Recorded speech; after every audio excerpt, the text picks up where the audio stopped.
ఏమైంది బేటా? జాబ్ రాలేదా? వచ్చింది అబ్బు, కానీ ఈసారి బెంగళూరు రమ్మంటున్నారు. మీరు నాతో రాలేరు కదా. ఇంత చదువుకున్నా ఆంధ్రాలో ఒక్క జాబ్ లేదా అబ్బు నా కోసం?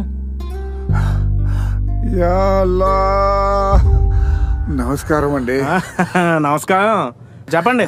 మా అబ్బాయి జాబ్ గురించి. సార్, నేను JNTUKలో బీటెక్ 86% పాస్ అయ్యాను. ఆంధ్ర యూనివర్సిటీలో మాస్టర్స్ 90% ఫినిష్ చేశాను సార్. అవన్నీ కాదమ్మా, నూడిల్స్ వండవచ్చా? నూడిల్సా? పోనీ అంటలు తోడవచ్చా? అదే డిష్ వాష్.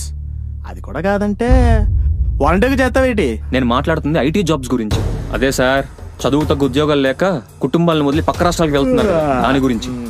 పోనీ బెల్ షాప్లో చేస్తావేటి? యాగా ఉన్నాయి కదా. వీళ్ళకి అబ్బు మనం ఓటేసింది. నా గురించి ఆలోచించి నీ భవిష్యత్తును పాడు చేసుకో. రాష్ట్రాన్ని వదిలి వెళ్ళిపో. లేదబ్బు, వీళ్ళు ఈ రాష్ట్రంలో ఉన్నంత వరకు ఈ రాష్ట్రానికి భవిష్యత్తే ఉండదు. ముందు వీళ్ళని రాష్ట్రం నుండి తరిమి కొట్టాలి.